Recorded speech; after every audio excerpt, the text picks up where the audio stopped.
Albert Çeku, diplomati ish ambasador, më është bashkuar në studio për një analizë të zhvillimeve në Kosovë. Zoti Çeku, faleminderit.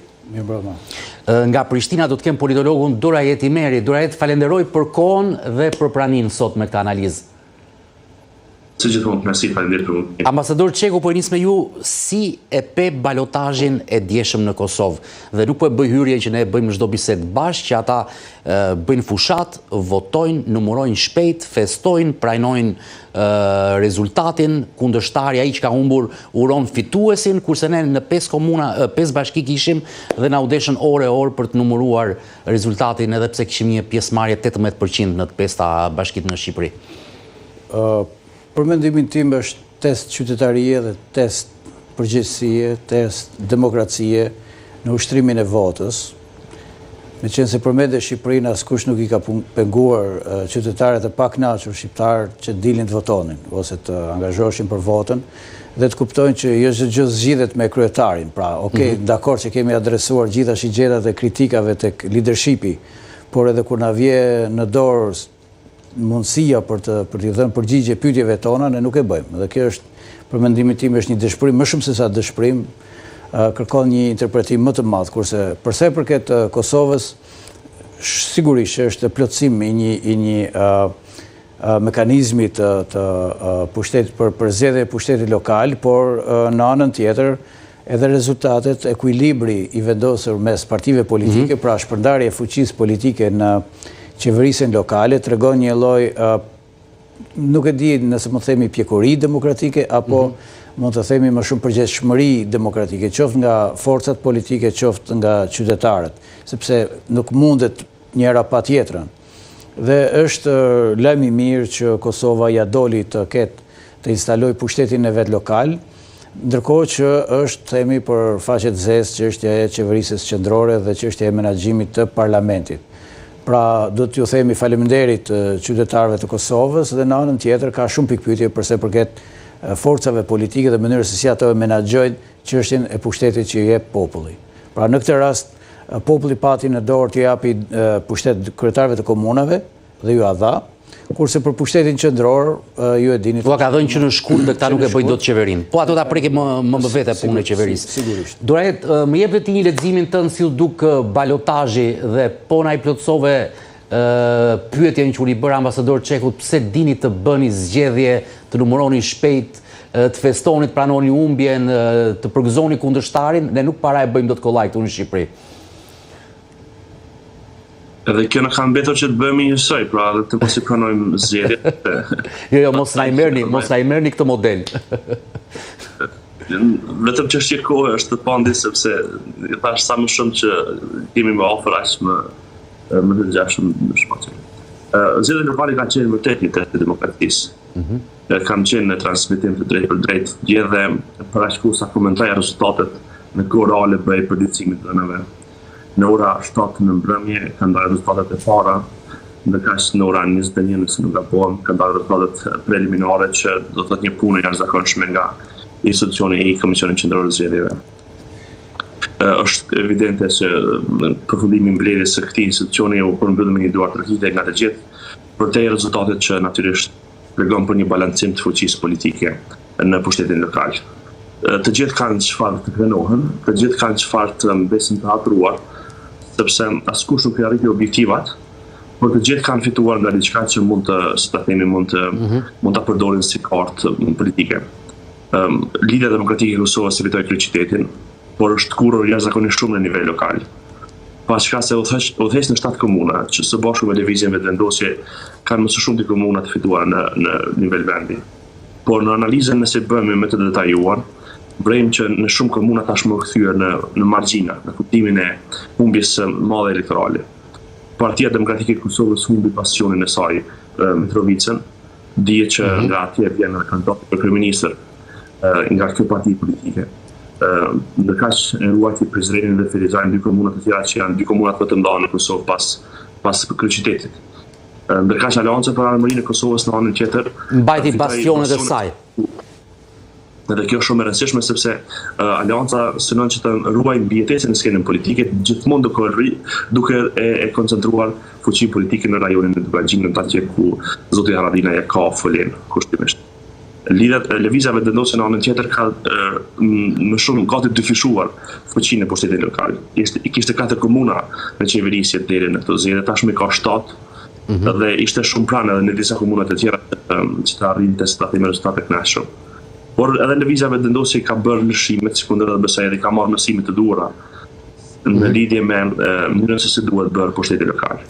Fatkeqësisht ndonjëherë ky subjekt politik sikur mjaftohet me figurën e kryeministit Kurti, por i njëjti nuk mund të shpërndahet në 100 vende. Natyrisht që kjo ishte do të thoya edhe pika e tij e dobët në gjatë fushatës. Ai u koncentrua shumë në Mitrovic dhe la shumë zbrasira pastaj në Prizren në Prishtinë, që nuk u përkthyem në sa president për lëvizjen vendose.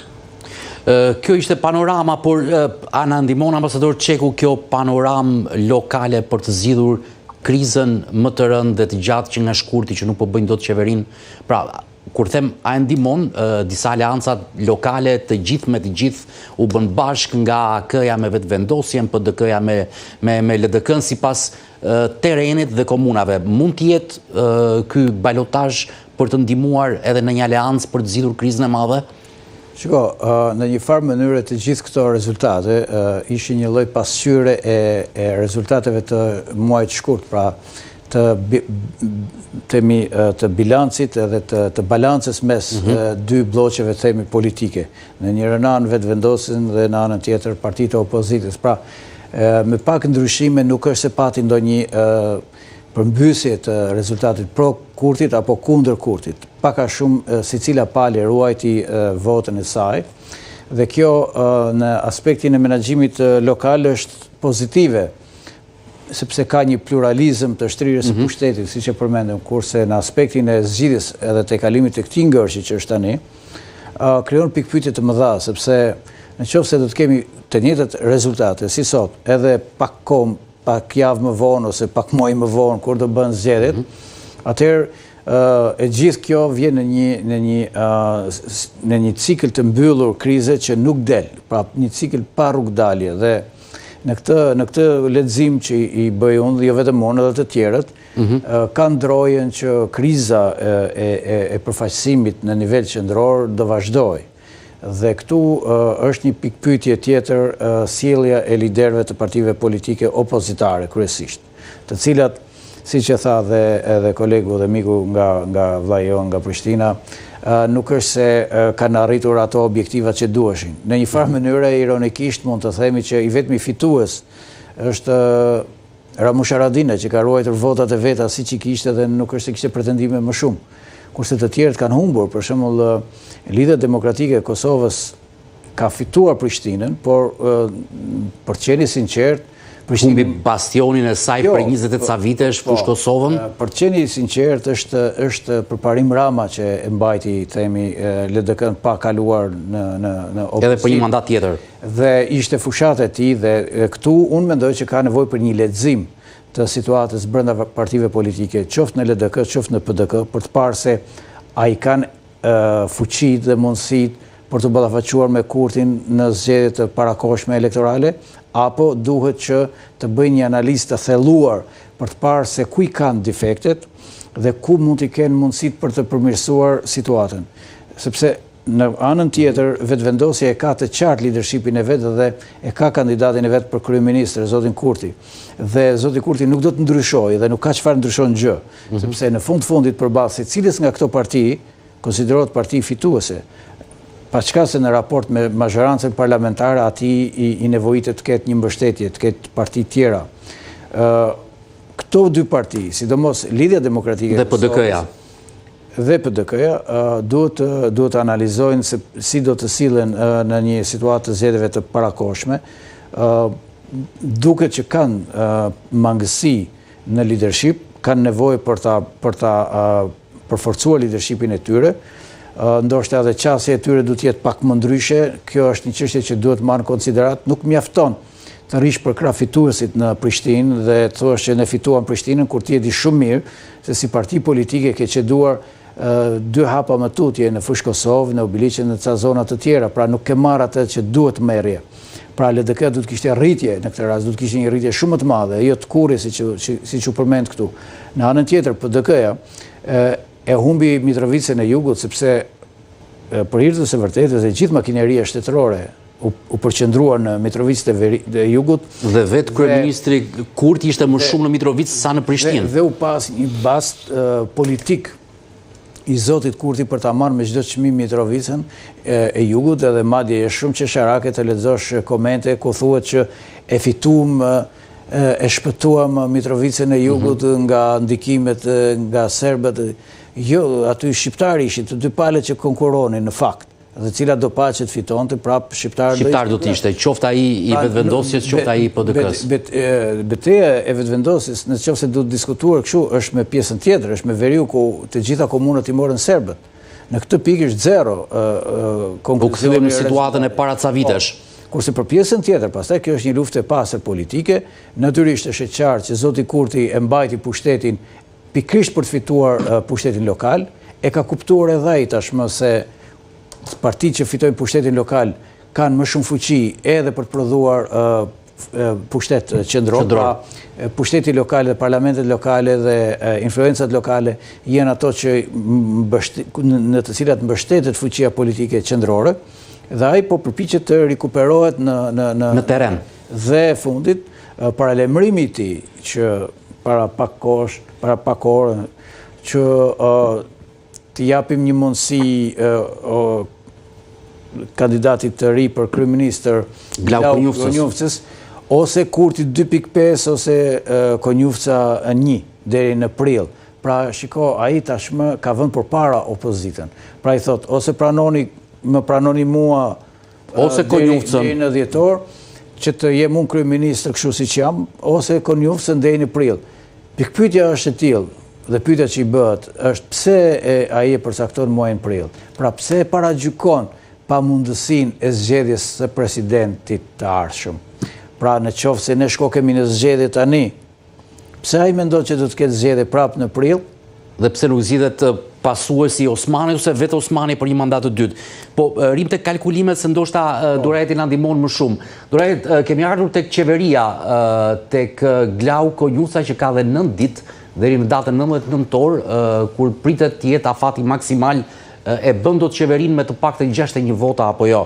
A është ende në fuqi plani që do ta votojnë individ nga partitë e opozitës për të shmangur këtë historinë me 2 palë zgjedhje dhe në dhjetor dhe në prill? Një gjë tash është pozitive dhe kjo është se ne nuk kemi më zgjedhje lokale. Unë besoj që një pjesë e mirë e tregimit për vonimin e krijimit të institucioneve në nivelin qendror lidhej me nivelin lokal.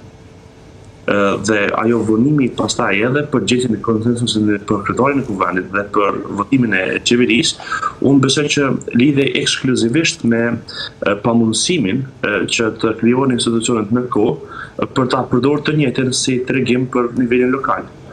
Tashmë kur zgjedhjet janë përfunduar dhe një mesazh politik është dhënë, dhe mesazhi politik është i qartë. Askush nuk është rrit në këtë mes, pra as Lidhja Demokratike e Kosovës dhe as Partitë Demokratike. Sekondër, as lëvizja vetëvendosje nuk është në objektivat e veta të cilat i ka përcaktuar më parë. Pra, kjo është, besoj, për mua një tregues i mjaftueshëm për gjithë skenën politike. Sekondër, edhe një slirim nga një pengesë që vetë krijuan ata, të cilën me gjas deshen ta përdorin për ta penguar njëri tjetrin në fushat. Duat një koment të shkurtër në lidhje me lehtësimin aktual që ambasadori Çeku po e përmend me të drejtë. Liderët e partive politike opozitare nuk janë ndukur në fushat. Në kuptimin nuk kanë qenë pranë kandidatëve të tyre, dhe kjo fol për një deficit të jashtëzakonshëm leadershipi që ata kanë në vete.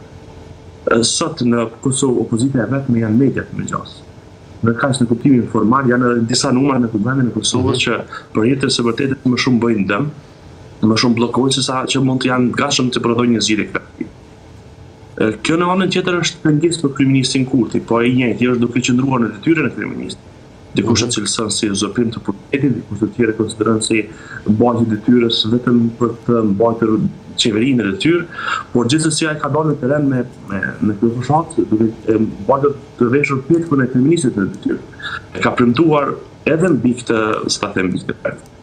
Në anën tjetër, Konjufca dy konsiderohet si një zgjedhje alternative. Unë besoj që me këtë çështje çfarë po bën kryeministri Kurti, po i përcakton sjelljen e opozitës. është shumë interesant se si opozita në fakt bashkë me listën serbe kanë pas votat për formimin e qeverisë së opozitës. Dhe bashkë me mbledhjen e nënshkrimeve do të mund të merrin konsideroj një mandat nga presidenti i vendit tashmë nëse eventualisht zoti Kunjusa do të dështojë në formimin e qeverisë. Dhe do të bëhet në diskrecionin e presidentes dhe kush arrin që të mbledhë nënshkrimet ai do të mund të formante. Kjo është e pamundshme tash. Dhe kjo për bindjen time është edhe produkti një loje politike që kryeministri Kurti ka vënë ndaj opozitës. Ata nuk mund bashkohen, edhe ku bashkohen fshehur razi. Ose me gjysmë, ta themi, nuk e fshehur dorën e bashkëpunimit. Sepse friksohen që në diskursin politik të përcaktuar ekskluzivisht nga kryeministri Kurti do të gjykohen nga qytetarët për një bashkëqeverisje nga klasa e vjetër politike. Pra, kjo fol për një dëmkosje të gjithë skenës opozitare politike dhe përcaktimi i lojës së saj nga vetë Kurti. Në anën tjetër, është e mundshme që Kunjusa të vërejnuar në bindjen time, në qëndrimet aktuale, për te vullim politik të disa deputetëve që mund të kenë qëndrime, ndryshe unë vështirë pres që do të ketë një votë për të.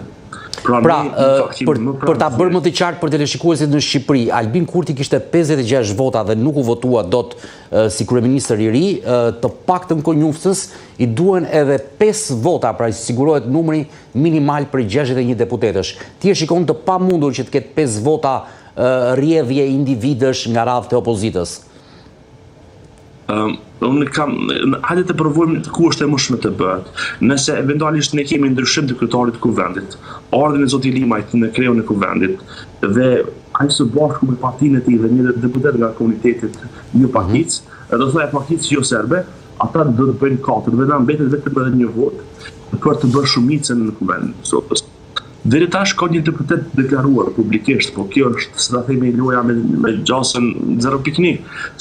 Është vetëm zoti Lutfi Azili që ka thënë se nëse duhet formimi i qeverisë për një votë, unë do të jem vota përcaktuese për të dhe do të jem i gatshëm që të votoj një qeveri nëse vota ime do të ishte përcaktuese. Pra, ka aq shumë të panjohura në këtë, mesa që vështirë mund të pritet që të kemi një ndryshim në skenën politike të Kosovës, përkatësisht votimin e Konjusës për kryeministin e vendit. Gjasat janë më së minimale ndodhë një gjë e tillë, por nevojë është maksimale, sepse në fund na përkasin shumë sfida dhe tashmë shumica e institucioneve që varen nga kuvendi i Kosovës janë pothuajse jo funksionale, sepse kanë shumë borë, kanë humbur mandatin dhe nuk janë rifreskuar me emra të rinj, ndërkaq që buxheti i Radio-Televizionit Publik të Kosovës ka mbetur peng i mos funksionimit të kuvendit, ndërkohë buxheti i shtetit nuk është vënë në diskutim dhe Kosova ka rreziqe të mëdha që të ketë një sfidë të madhe makrofinanciare, përkatësisht buxhetore në fillim të vitit të ardhshëm, nëse eventualisht nuk do të kemi një ndryshim të kësaj çështjeje. Në këtë mes, zonja presidente mund të bëjnë ndërhyrjen e saj do të urgjente, duke qenë ajo që propozon ligjin e buxhetit, sepse ka drejt kushtetuese të bëjë një gjë të tillë, por në anën tjetër ne kemi komisionet e kuvendit të Kosovës jo funksionale. Dhe rrjedhimisht s'ka kush e trajton nëpër komisionet parlamentare çështjen e projekt buxhetit. Dhe komisionet e tjera të cilat janë të përfshira në procesin e ligjvënies. Kjo në kupton se partitë politike opozitare me ndoshin ta mbajnë peng gjithë situatën për ta venitur shkëlqimin e kryeministit Kurti. Nuk e di a kanë arritur ta bëjnë të njëjtën dhe kjo është se ofrojnë alternativë. Partia Demokratike e Kosovës ka një kandidat për kryeministë që ka prezantuar përsëri, ai do të jetë Petri Hamza, por i njëjti që 6-7 muaj se ka si dalje publike në televizion, ose nëse ka është një ose dy, dhe tepër sporadike. Nuk e ka si qendrim publik për atë çfarë është duke ndodhur në Kosovë. Anën tjetër zoti Abdiziko më shumë është inert në kuptimin e gatishmërisë për të prodhuar një zgjidhje që është e qëndrueshme. Kishte një ftesë për nga kryeministri Kurti për bashkëqeverisje, por i njëjti nga frika se do të tretet përsëri dhe do të humb, si ta themi, për krajin e publikut ashtu siç ndodhi në 2021-ën, kishte frikë që të bashkëpunonte me të, frikë të bashkëpunoj, frikë të mos bashkëpunoj. Dhe kjo tregon për atë çfarë tha ambasadori me për të drejtë. Opozita në fakt nuk ka lider partish, ka thjesht këto që administrojnë me këto subjekte politike.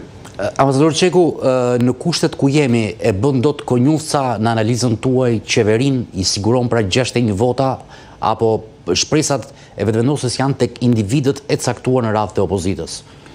Nuk ka marrëveshje, nuk ka bisedime me asnjë parti. Që nga fillimi kemi thënë se është çështje e vullnetit politik. Nëse do kishte vullnet të mirë politik, edhe kryetari i Kuvendit të Kosovës do zgjidhej më njëherë pas konstituimit. Jo, do të shkonte histori e gjatë disa mujore. Po, pas njohjes së rezultateve nga KQZ-ja, certifikimit të rezultateve.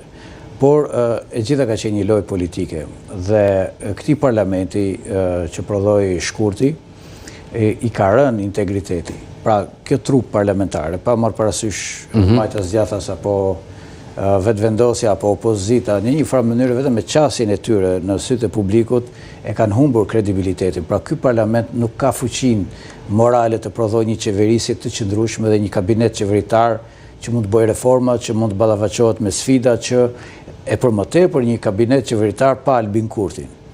Pra, do jetë në postin e zënës kryeministrit dhe ministrit jashtëm Albin Kurti, pra ka një shkëmbim rokade me Konjufcën, nëse ai votohet. Kjo është thjesht një lojë, domethënë kjo është një përpjekje për t'i dhënë kohë vetëvendosjes që të rikapituloj gjithë situatën, të rimarrë gjithë situatën në dorë, të lexoj rezultatet e zgjedhjeve, pra t'i lexoj politikisht si strukturë partijake, të shohë se ku i kishte dobësi dhe të meta dhe a mund të korrigjohet dhe a mund të marrë 61 deputet. Pra gjithë synimi i zotit Kurti tani është a mund të marrë 61 deputet dhe të krijojë një qeveri pa opozitën. Dhe në anën tjetër shohim që opozita është e çoroditur, është e pa organizuar siç duhet, ndoshta do ta ketë momentin tani për ta bërë këtë gjë, sepse deri tani ka qenë angazhuar me zgjedhjet lokale. Në dijenin time kanë një marrëveshje gentlemanësh që pas zgjedhjeve lokale të futen në zgjedhje dhe të bashkojnë votat pas zgjedhjeve për të qeverisur pa Kurtin. Pra opozita e dëshiron një mazhorancë, një qeverisje pa Kurtin. Që mund ta quajmë qeveri teknike, tranzitore? Jo, qeveri të rregullt. Apo të rregullt? Me zgjedhje. Pra, ideja që të bëhen zgjedhje.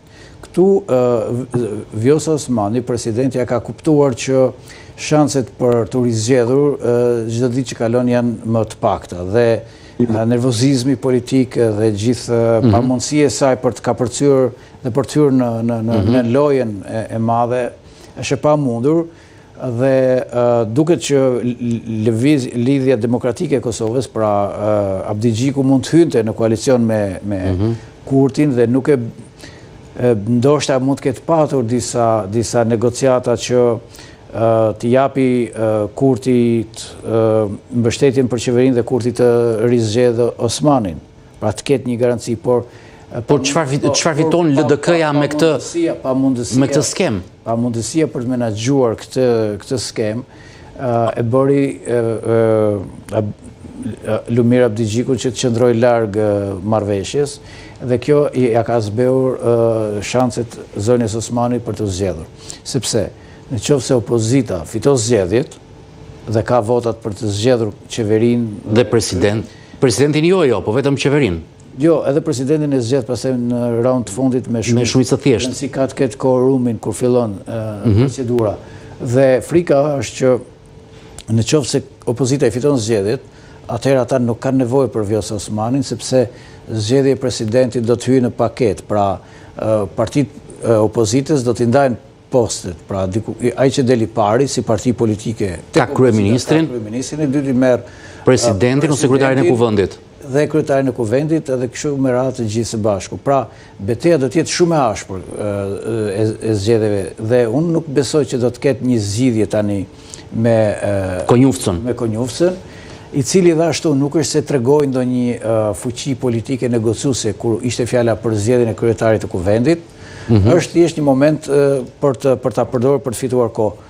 Zoti Kurti mendoj që po përpiqet dhe do të synoj për ta riorganizojë strukturën e vet për të fituar zgjedhjet i vetëm. Ndërkohë që opozita ka një vështirësi të madhe sepse siç e tha edhe miku i nga Prishtina, kandidatët për kryeministër nuk u sollën të përgjithshëm si të tillë pas zgjedhjeve. Pra, zoti Bedri Hamza u mjaftua me fushatën, duhet kishte vijuar më tutje me opozitën ndaj qeverisjes, e cila për hir të vërtetës është një qeverisje jashtë mandatit kushtetues, por kjo është një debat tjetër.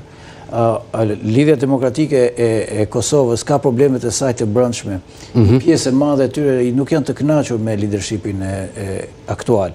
Dhe leadershipi aktual po përpiqet ta ristrukturojë partinë duke afruar njerëz që ndoshta nuk i nxjerrin probleme dhe nuk janë zëra kritik ndaj tij.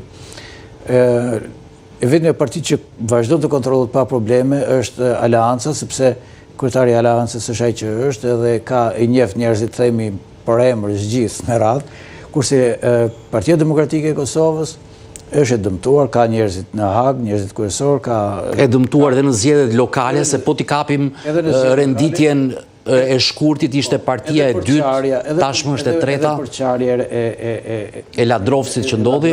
Drenosit e ka efektin e vet. Pra këtu kjo situatë ka kaluar në një farë mënyrë, mund themi, nga shiu në breshër.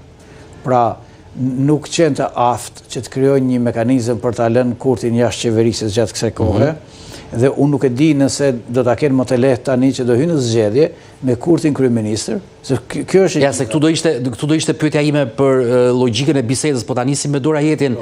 Durajet, ti beson që Kojufca e bën qeverinë dhe shkojmë deri në prill me skenarin e Kurtit, që kur të mos zgjedhin presidentin kemi zgjedhjet e reja, apo do të kemi Kurtin kryeministër në detyrë që e çon Kosovën në dhjetor në zgjedhjet parakohshme parlamentare?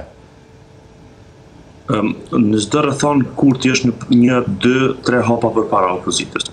Pra varësisht se cilën opsion e zgjedhin ata. Nëse e zgjedhin opsionin që të votojnë Konjufcën, ky shkon në zgjedhje duke qëndruar në opozitë, duke qëndruar në pushtet, më falni. Dhe të gjithë e dim rëndësinë që ka pastaj ai si kryetar partie edhe si zëvendës kryeministër. Nominalisht ai është zëvendës kryeministër, por është praktikisht shefi i qeverisë. Nëse eventualisht opozita nuk e voton Konjufcën, ai del personi që ka kërkuar bashkëpunim në Kuvendin e Kosovës. Dhe do ta përdorë të njëjtën si narrativ për të prezantuar se ai dha hiku dorë, po edhe pse s'kishte çfarë të bënte ndryshe nga kryeministri i vendit ose kandidat për kryeministër, dhe shkoi një hap më tutje për të shprehur gatishmërinë e një kompromisi. Zoti Konjufca është një nga emrat më përbashkues në skenën politike për gjithë historinë e tij politike dhe në veçantë për shkak të funksionit që kishte si kryetar kuvendi. Dhe në syrin e publikut ky është personi kyç që mund të jetë kryeministër konsensual për rrethonën e të cilën gjendemi. Dhe nëse opozita nuk do ta votojë, për çka pres që nuk do ta votojë, unë konsideroj që kjo do të përdoret jashtëzakonisht shumë si narrativ pastaj për zgjedhje. Po çfarë është duke ndodhur tash? Prej para fillimit të zgjedhjeve lokale, mbrojtja e zgjedhjeve lokale dhe tash pas përfundimit të tyre, është thjesht një përgatitje e një skenari për të ndërtuar narrativ për të ndalë në zgjedhje kudo që të mbahen. Unë konsideroj që zgjedhjet do të mbahen në fund të këtij viti, përkatësisht rreth datës 23 dhjetor, që në kuptimin e kalendarik është koha kur në Kosovë do të kemi një zbatje të madhe të diasporës, të cilat në numra konsiderojnë që favorizojnë vetëvendosjen dhe Kurtin. Vetëvendosjen dhe Kurtin. Dhe fakti që ata do të jenë këtu si vot kontingjente e pastër, do të rrit pjesëmarrjen e dalësve në zgjedhje.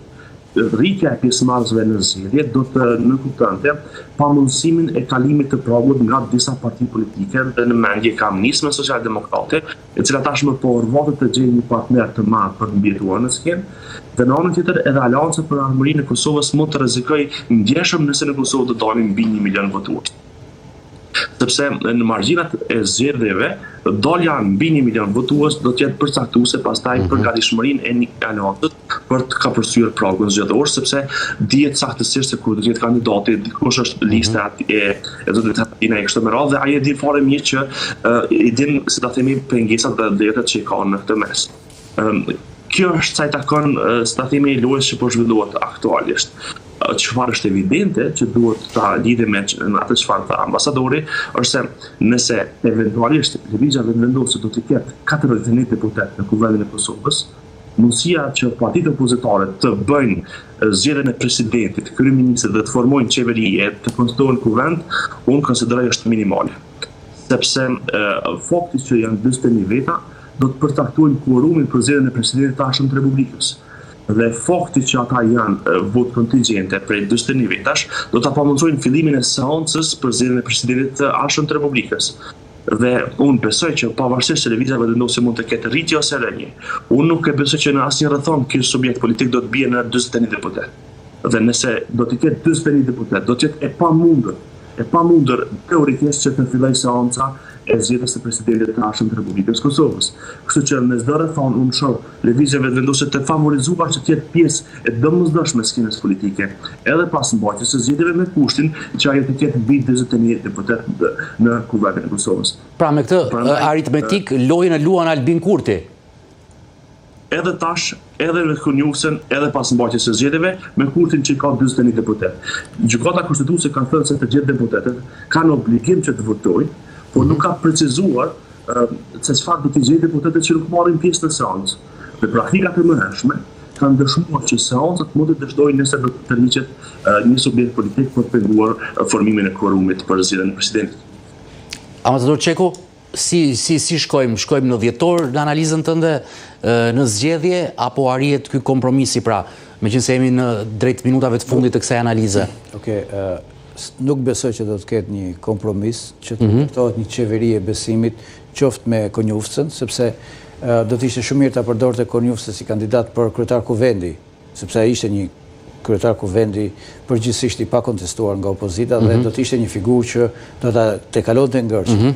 Pra, përderisa të gjithë kanë hyrë në kalkulime politike, madje edhe qytetarët i lexojnë këtë lloj lëvizjesh politike, nuk besoj që e ka fuqinë zoti Konjufsa për të krijuar konsensus për të tejkaluar këtë krizë. Por më tepër që edhe vetë zoti Kurti nuk është se do që të rivalizohet nga një nga ndihmësat e vet.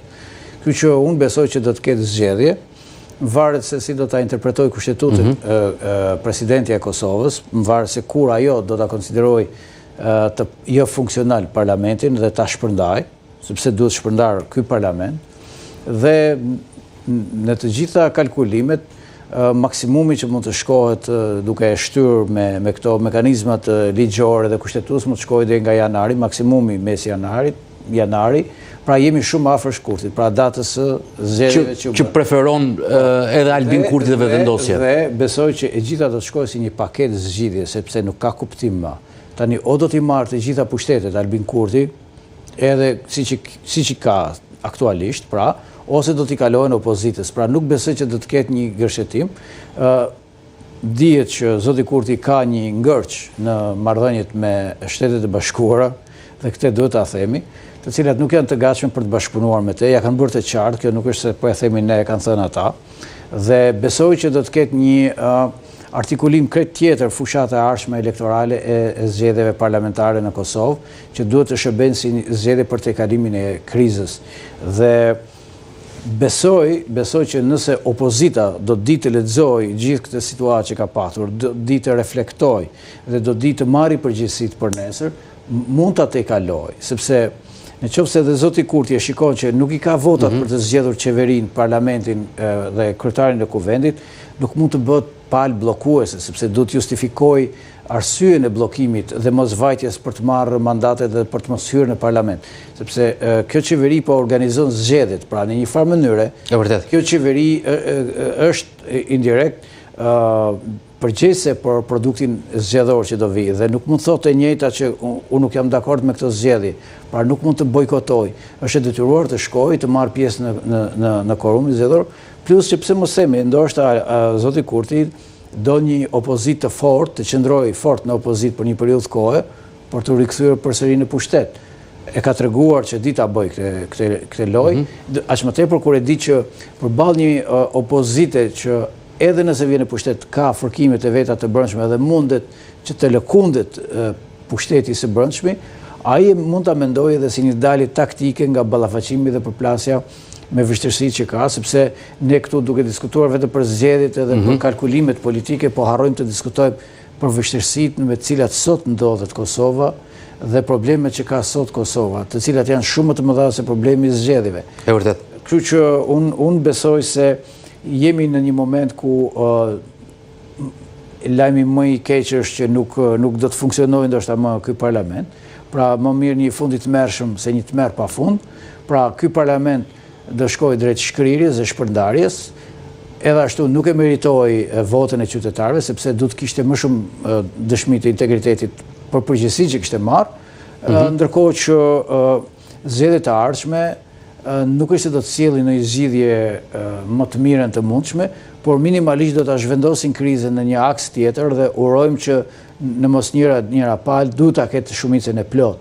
Pra në qoftë se qytetarët e Kosovës gjykojnë që duhet të besojnë edhe për 4 vite kryeministin aktual Kurti, ata duhet t'ja japin votën për të bërë qeverinë pa probleme. Ose nëse ata e shohin që janë në dilemë për të mos ia dhënë edhe një mandat tjetër dhe të japin mundësinë të pushojë pak dhe të kuptojnë disa nga gabimet që ka bërë, atëherë t'ja japi opozitës e cila duhet të marrë përgjegjësitë e veta, sepse këtu nuk është fati as i Albinit as i është fati i Kosovës. Është fati i Kosovës për cilin duhet të mendojnë më mirë. Durrejt në sekondat e fundit, fati i Kosovës dhe jo i Kurtit, konjuftës apo opozitës, më tha ambasador Çeku, si vjen zgjidhja sipas teje? Natyrisht unë bajtohem me atë çfarë po diskutu.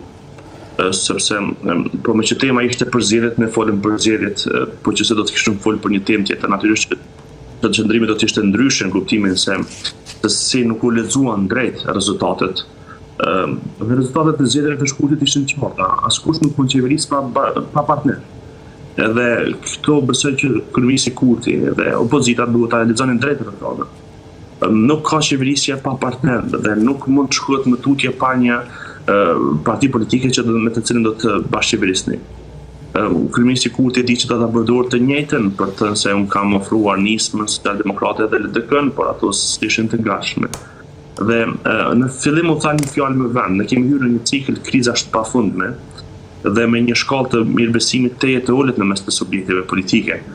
Sot askush në skenën politike, jo vetëm pushteti në raport me opozitën, por edhe opozita në raport me vetvete, raport me partitë reciproke, nuk kanë besueshmëri në njëra tjetrën. Dhe kthej në kujtesë se si dikur u themelua PAN, pra PDK, nisma, një qeverisje që u cilësua si një ndër më flagrante të thënë në skenën politike të Kosovës me një numër të pafund zyrtarësh politik dhe mbijetante vetëm për shkak të emërimeve politike. Në anën tjetër kemi pasur edhe modelin në mes të dy partive të mëdha, PDK-s dhe LDK-s, që kur nuk kequan deri në fund mandatin e tyre të qeverisë.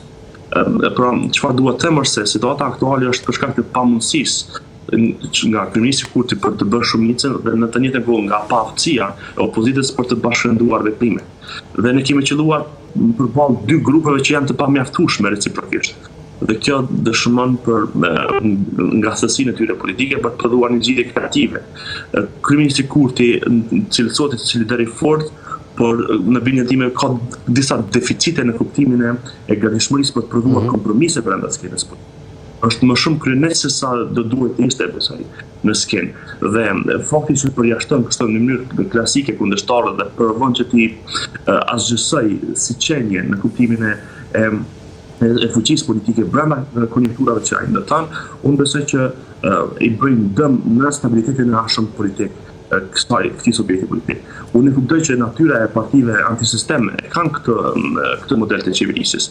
Por në sistemet politike sikur i Kosovës, me një sistem të tillë proporcional, ku fuqia politike, ku mandatet përkthehen në fuqi politike, është pamundshme ndoshta që të pritet edhe një herë një rezultat çfarë përmendi ambasadori mbi gjatë një deputet në Kuvendin e Kosovës. Vështirë është e mundshme të përsëritet një rrethon të tillë, sepse vështirë është e mundshme të krijohen kushtet në të cilën u krijua kjo fuqi politike, kam fjalën e 2021-ën, atëherë kur u zgjua qeveria në pandemi, u legitimua tërësisht pushteti i atëhershëm i partive politike të Kosovës. Pra në këto rrethona, unë besoj që çfarë gjëja më e mirë është të ulet tensioni politik në mes të partive, zgjedhjet lokale janë përfunduar, tashmë mesazhi është i qartë, kemi një skemë politike gati të balancuar, dikush do të fitojë zgjedhjet dhe në këtë mes ne kemi nevojë për një partneritet domosdoshëm në mes të dy partive të mëdha. Për të bërë zgjedhjen e presidentit të vendit që është fundamentale, të bëhet një reformë e menjëhershme të këtij kushtetuese dhe gradualisht të kalojmë nga një zgjedhje e presidentit nga kuvendet e qytetarët, sepse ne praktikisht ne kemi këtë si bum të kurrizur në sistemin tonë politik dhe në këtë mënyrë pastaj konsideroj që gjithë lojën politike ta lëmë vetëm në rrafshin e parlamentit dhe jo edhe të presidentit të vendit si një barë rënd për partitë politike që e përdorin zgjedhjen ose jo të presidentit për të rrëzuar pushtetet e qeverisë. Duket se ne do të flasim sërish edhe herë të tjera bashkë se çdo të ndodh me qeverinë e re të Kosovës. Doreti Merit, falenderoj për të lidhje të drejtë për drejtë analizë nga Prishtina. Ambasador Çeku, faleminderit që ishe me mua në studio. Faleminderit juve. Ne do të kemi një hapësirë të shkurtër publicitare, do të kthehemi sërish drejt për drejt